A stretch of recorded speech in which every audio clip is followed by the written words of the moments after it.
Hi, my name is Luke Lim, and I'm here with Matt Lloyd. He's the CEO of More. I've managed to get a very special interview on behalf of you at his home here. And now, Matt, the first question I have for you is, why do you think people are really struggling online in internet marketing? Sure. So why are people struggling online in marketing? Well, that's probably the most common question I get. A lot of people do struggle. It's no secret that maybe 97% of people who try and make money online never really make a lot at all. I can answer that from a personal perspective because I got started 5 years ago and I've been pretty successful in the industry, but my first 2 years I was very unsuccessful. Those first 2 years I wasn't really making any money whatsoever.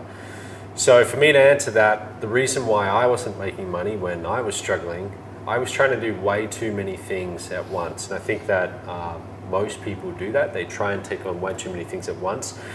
They're getting 20 different emails a day from 20 different gurus telling them to go in 20 different directions, and they sit down at their computer and they're just paralyzed by too many choices. They don't know which direction to go in.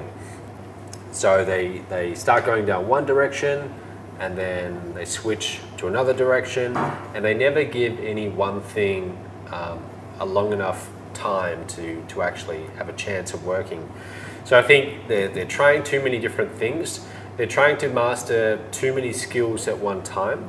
Okay, so they might be learning how to build websites one day, and then the next day they're trying to learn how to do video marketing, and then the next day they're trying to learn how to do blogging. They're trying to learn how to do too many things at once.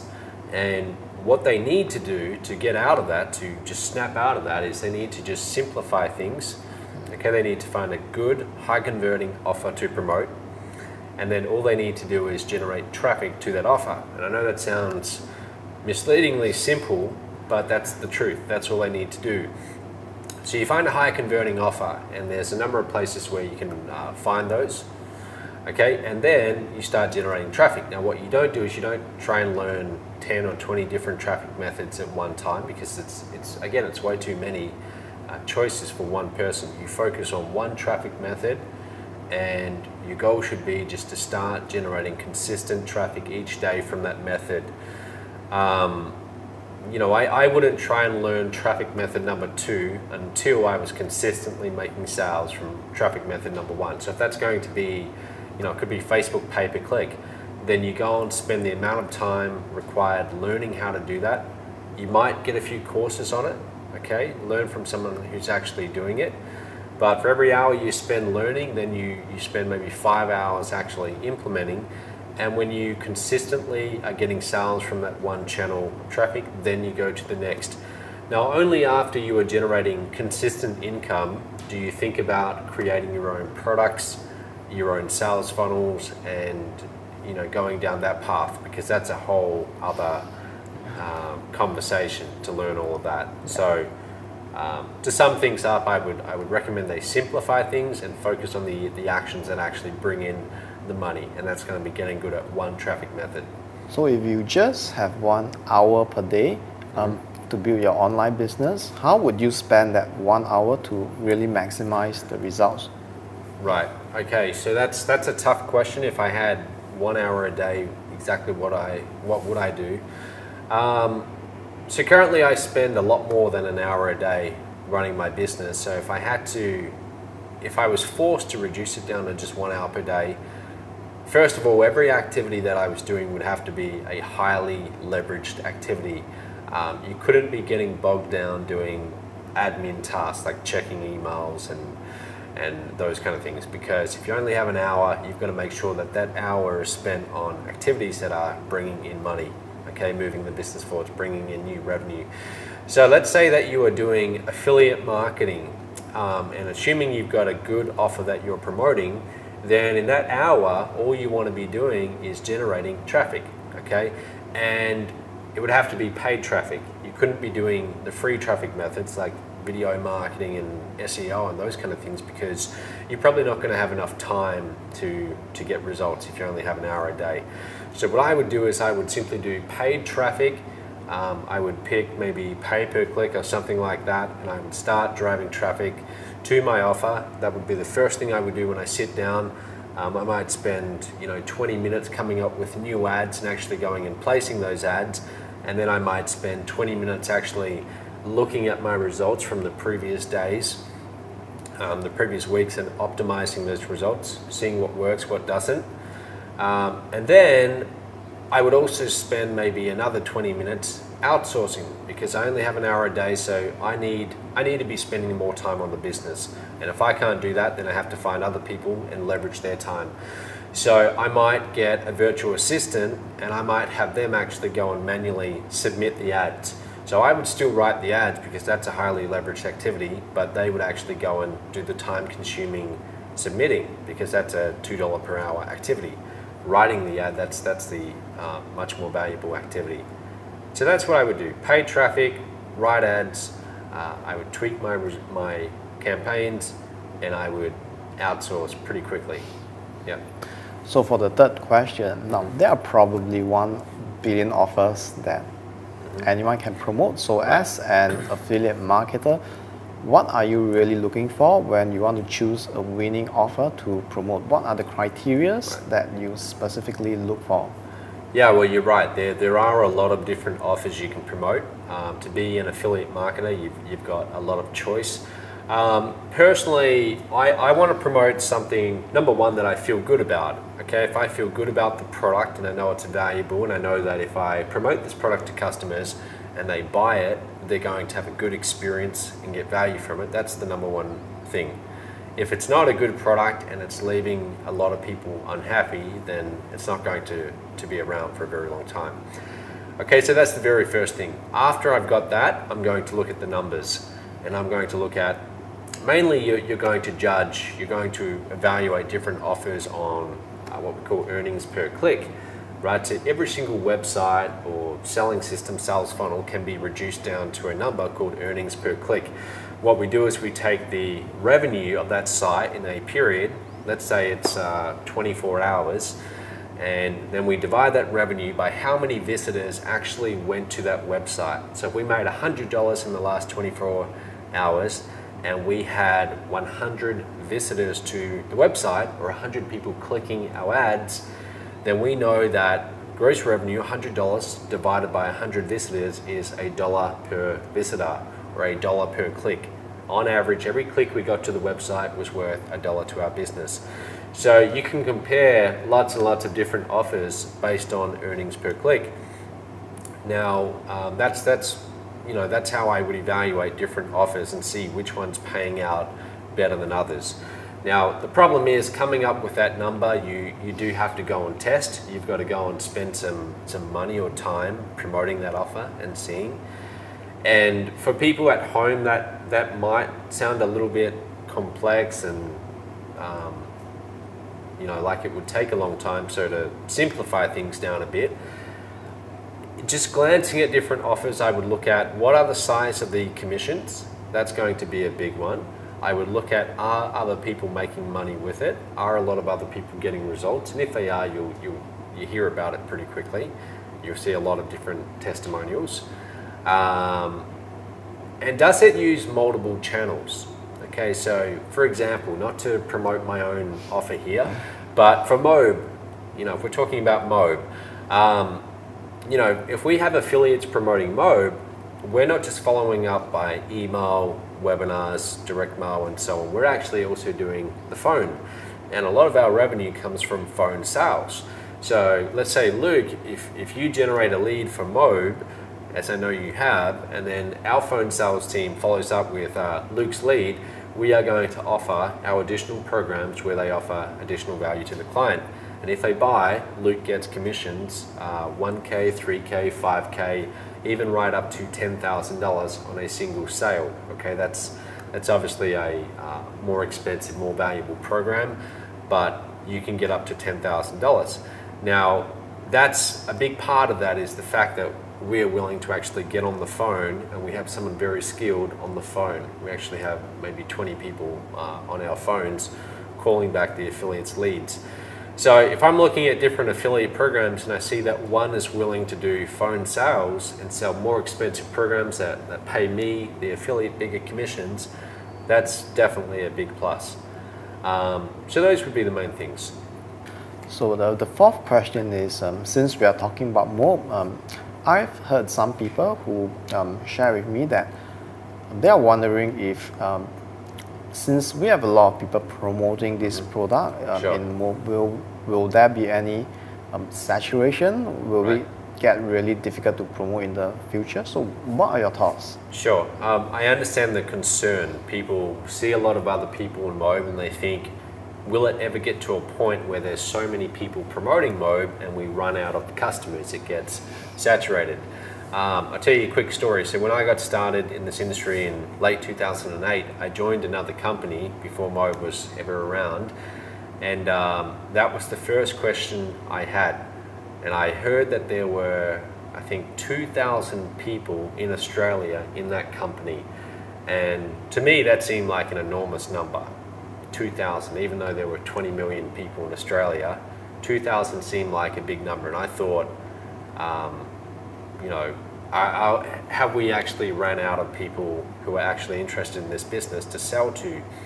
But then I started to think about it a little bit more in depth. And I realized that if we think about our target audience, primarily it's entrepreneurs and people who want to become entrepreneurs. Business owners who want to learn how to market, and also people who want to start their own home-based business. So, you know, we look out there on the streets of Malaysia. If we go out there during the day when it's rush hour and we see all the people walking down the streets going to their jobs, how many people are dissatisfied with their jobs? How many people would like to make a little bit more money? How many of those people would like to spend more time at home with their families? When you start asking those questions, you realize that it's a pretty high percentage of the population, okay? And the good thing about this niche, it's always self-replenishing. So as people age, you've got younger people now coming in to the workforce who now start to look for different ways to make money. Like me, I was maybe 21 or 22, about to go into the workforce, and I decided I'm going to go down a different path and become an entrepreneur.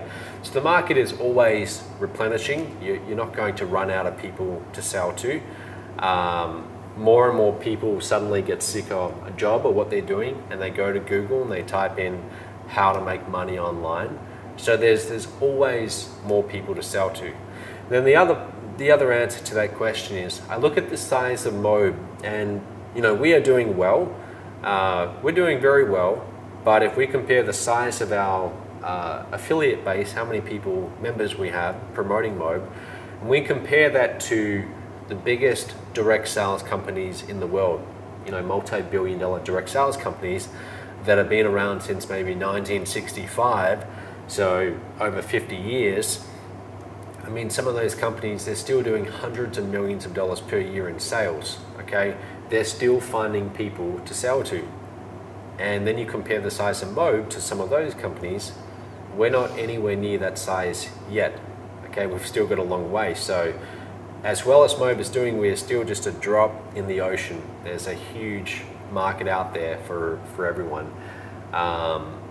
And you can see that it's not going anywhere, it's not slowing down. Every month we'll have new super affiliates come on board, or top MOBE partners, like Bill and Michelle Pesco Solito. They came on board, they were new to MOBE. Within maybe 2 months, they were in our top 10 earners in the company. Okay, so clearly there's still a lot more people to sell to. So the fifth question, if you were to lose everything you have, right, and you lose your money or your business, and the only thing left you have is the knowledge you have on marketing, what are you going to do specifically to make your first million? Right. As soon as possible? Okay, well that's a really good question. So I don't have my list. Yeah. None of that? No. Okay, so I just have my knowledge in my head and that's it. And nobody knows who you are. Okay. Yeah. All right. So I'd be starting from scratch. Yes. Just with experience. Yes. Okay. So if I had to start over again, what would I do? The first thing I would do is I would find a great company to promote. Okay. A good company that's going to pay me big commissions, they have high converting sales funnels in place. So when I do send traffic there, I'm going to get sales. Okay, so that's the first thing. I would select the vehicle, okay, the income, the business model, the vehicle. Second thing I would do is straight away I would start to build my own list. Okay, so I would put together a very simple lead capture page, leadpages.net, something like that. Put together a very quick lead capture page, start capturing email addresses and building my list. Okay, and then I would do paid traffic, because paid traffic, I know it's scalable, it's fast. I can go and place an ad today and be getting leads tomorrow, and I would start building that list as quickly as possible. I'd be emailing them every single day, providing useful content, but also selling in every single in every email. I wouldn't be afraid to make offers. Every single piece of content there would be an offer, and the offer would be to buy the product of the company that I'm promoting. I would use multiple channels, so I'd be doing email, but I'd also be getting them on webinars. I'd be getting them to give me their phone number after they're already on my list. So for example, I might send out an email and say, hey, look, if you want to talk to me, or if you want to get a free 10-minute strategy session, send me your number. So now I've got another communication channel with them, the phone. And I'd really start building that relationship, but always selling, okay? Doing it in subtle ways. I'd help them get the front end product of that company. It might be a low price product, $10, $20. Now they're a customer, they have a good experience. Then I would follow up and offer them the back end programs that have the bigger commissions and will give them more value. And that's what I would do. Okay, cool. Yep. All right, last one. Okay. So the last question, what is the most important advice that you give to someone who has been struggling for a long time, Yes. or just a beginner, to start getting results online? Okay, so especially someone who's been struggling for a long time, because that was me. You know, I spent 2 years struggling for a very long time. I would say that person needs to look at what are they doing on a day-to-day basis, because they're doing things, they're taking actions that are leading to that result, making no money. Chances are, you know, if they observe themselves like a third person would, they're going to find they're wasting time doing activities like Facebook, checking email too often, doing things that don't actually bring in the money, okay, not doing the important things. So they need to identify where they are spending their time, and then they need to shift their focus to activities that directly bring in revenue. They might be activities like going and doing a paid traffic ad, doing a webinar and actually selling on the webinar, picking up the phone and actually talking to a prospect who's on the fence, creating an irresistible bonus and sending an email out to your list and saying, look, if you buy in the next 24 hours, you'll get this bonus. Doing things like that directly bring in revenue, that's what they need to focus on, because when they get their first commission, their first sale, everything changes after that. Okay, now they know what actions they took to get the result, and it's just a matter of going back and repeating those actions more and more and more. The first sale is always the hardest sale, but once you make that first sale, everything gets easier after that. So my advice to wrap it up would be focus on activities that directly get your results or bring in the cash, the revenue. Okay, get your first sale and then go and repeat those actions again and again and again. Okay, I think that's the end of the interview. Yeah. Thanks, Luke. Appreciate it. Appreciate your time, and yeah, we'll talk soon. Yeah, you're more than welcome. So guys, if you're watching this and you're thinking about getting started in a business like Mob, can't recommend Luke highly enough. So I'm sure he'll put a link below this. Go ahead, click the link, get started, and work with Luke. We'll speak soon. Speak soon. Bye. Bye.